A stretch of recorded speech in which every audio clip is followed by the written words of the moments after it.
Now in the model room, first of all, up top here is a small model of a destroyer with 4 funnels. This was one of the famous 4-funnel destroyers that had been built for the U.S. Navy at the end of the First World War. And in 1940,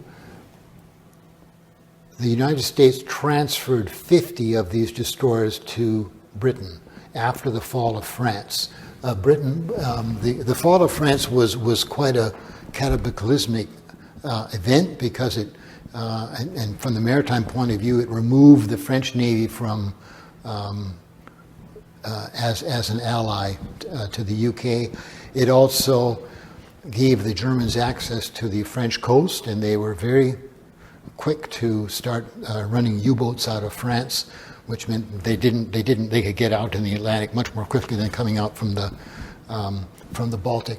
So the UK appealed to the United States for destroyers, and this transfer had all kinds of significance because it had political significance because it was one of the steps that got the United States involved in the Second World War on the side of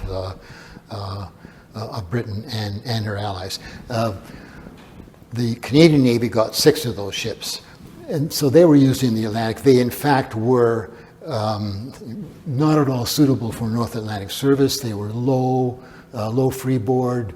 They had inward turning screws. They were terribly unmaneuverable. They had a very wide turning circle. So if you were trying to turn inside a submarine, you just couldn't do it in these ships. They were very wet, miserable to live in. There were cases where the heavy seas sort of stove in the forward superstructure. There was a famous case where one of these in Royal Navy service took a heavy sea forward, and the captain was crushed to death in his cabin.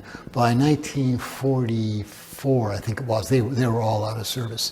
Nevertheless, at a critical time in the Battle of the Atlantic, they were there, and they were part of the muscle that helped the Allies to prevail.